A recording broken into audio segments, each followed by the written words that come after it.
10 curiosidades que quizá no sabías del fútbol mexicano. Número 1. El término arquero, que hoy es sinónimo de portero, fue acuñado durante el Porfiriato, cuando comenzaba a practicarse el fútbol.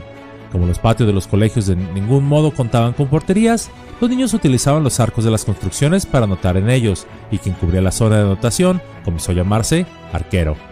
Número 2. Cuando se creó la primera Liga Amateur de México, los partidos se jugaban en 2 tiempos de 35 minutos, ya que se creía que debido a la altura de la Ciudad de México, era imposible que los jugadores resistieran tiempos de 45 minutos como se acostumbraba en Europa. Número 3.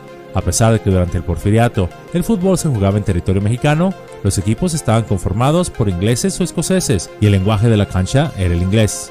Era común escuchar términos como fútbol, corner, match, goalkeeper, back, linesman, offside o dribbling. Los ingleses se mostraban reacios a que intervinieran elementos no nacidos en Inglaterra. Sin embargo, un joven de alcurnia que vivía en las Islas Británicas y que estando de vacaciones en nuestro país, pudo jugar en algunos encuentros para el equipo Reforma en el año de 1902. Su nombre, Jorge Gómez de Parada. En 1908, por fin un mexicano estuvo inscrito para jugar en torneo de liga completo, aunque ciertamente no lo hizo en todos los partidos. Su nombre, David Islas. Número 4. Durante el Porfiriato, se publicó la primera revista dedicada exclusivamente a los deportes, que cada vez tomaba más fuerza entre el gusto del público. En 1896 comenzó a circular The Mexican Sportsman. Número 5. En los años 40 existió un portero muy supersticioso llamado Felipe de Castañeda.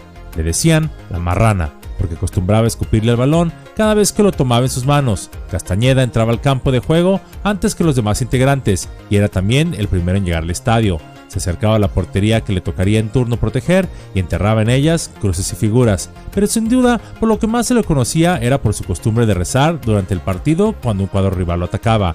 Sus oraciones favoritas eran «Ciégalo Santa Lucía, ciégalo Santa Lucía». Cuando venía un avance enemigo y cuando le lanzaban un tiro peligroso, atinaba a decir «Atájala San Blas, atájala San Blas».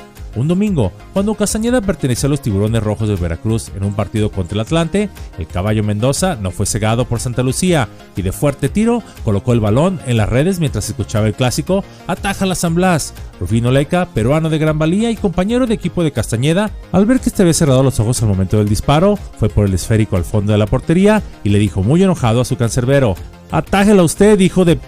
que es el que cobra». Y se regresó con el balón en las manos a colocarlo en el centro de la cancha. Número 6.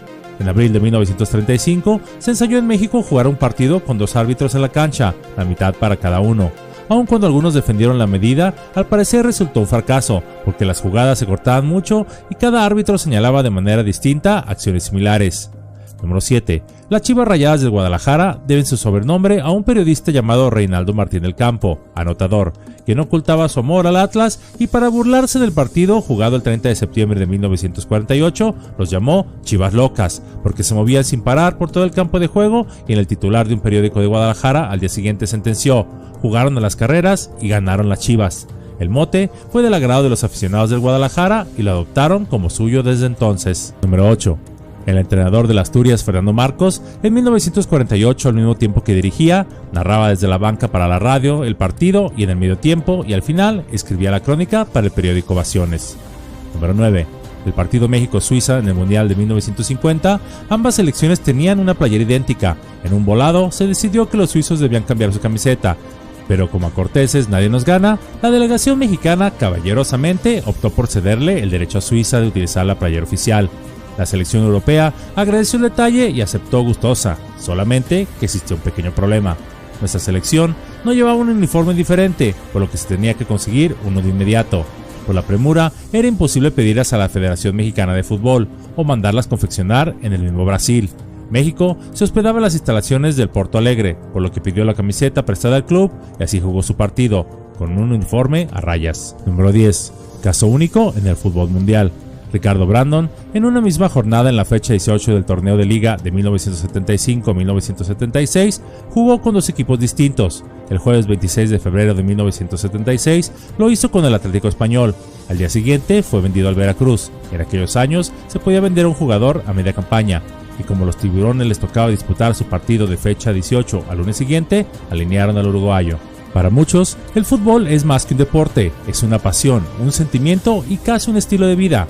Es por eso que se le conoce como el deporte rey, porque muy pocos están a la altura y son capaces de generar tanta afición a nivel mundial. La pasión que el pueblo mexicano siente por el fútbol se demuestra en una afición que se vuelca en cada partido como si fuera el último. Es tan grande la energía que desprende que hasta la FIFA ha tenido que prohibir a los asistentes de los partidos de las confederaciones que no utilicen ciertas frases que sobrepasan el decoro y respeto hacia los rivales. Todos sabemos qué frase es. Esta pasión por el fútbol nos demuestra que los mexicanos pueden unirse, y hago la pregunta, ¿no sería acaso aún mejor que estuviéramos unidos en todo aspecto y no solo en el fútbol o los desastres, donde hemos demostrado pasión, heroísmo, gloria y energía? A nivel interno y fuera del fútbol, somos un país dividido. Los del norte no quieren a los del sur o centro, los del centro a los del norte y sur, los del sur a los del centro y norte. Políticos de todos los colores contra ellos mismos, luchando no por México, sino por su pequeña tribu política. Aún en el siglo XXI, discriminamos por condición social, forma de vestir, de hablar, por el color de piel y hasta por ridiculeces de si portamos o no el dispositivo móvil más actualizado, como si un pedazo de plástico nos hiciera auténticos seres humanos. Actuamos como pequeñas tribus, todos en contra de todos, donde incluso el ir a ciertas partes de una ciudad o región se te ve con recelo, tan solo por estar ahí, disque fuera de tu zona. Tratándote no como un hermano mexicano-mexicana, sino como un extraño. Desconfiamos de nosotros mismos. Esa fue la razón por la que el México prehispánico fue conquistado, no por las escasas fuerzas de Cortés, a los que muchos culpan sin ver hacia sí mismos, ignorando lo obvio, que fue la inmensa división interna, nuestra propia e histórica autodestrucción al prójimo, de tribu contra tribu, la que nos hizo luchar, hermano contra hermano, y caer. México ha demostrado a lo largo del tiempo que no son de los que se van calladamente hacia el vacío de la historia sin una batalla final. No nos rendimos aun cuando nuestras posibilidades de triunfo parecen mínimas. Ejemplos en la historia son abundantes. El sacrificio de los combatientes en Chapultepec durante la invasión estadounidense, el enfrentamiento contra las fuerzas francesas, la carga dragona, la batalla del Carrizal, etc. Y hablando de fútbol, todos los mundiales a los que México ha asistido y a donde a pesar de sus escasas posibilidades de triunfo, el pueblo lleno de esperanza ha cerrado filas con los que han representado la insignia nacional. Los mexicanos han librado todas sus batallas llenos de pasión, llenos de furia, y aunque sabemos que todo algún día tiene que terminar, no se desvanecerán tan fácilmente en la oscuridad. No seamos poblanos, chilangos, tapatíos, norteños, sureños, oaxaqueños, sonorenses, etc.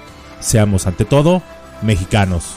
No solo porque trabajemos juntos y unidos, sino porque nos respetemos, confiemos y cuidemos los unos a los otros. Esa es la mejor jugada que jamás podremos realizar. Ese día, en ese momento, México habrá ganado su mejor partido.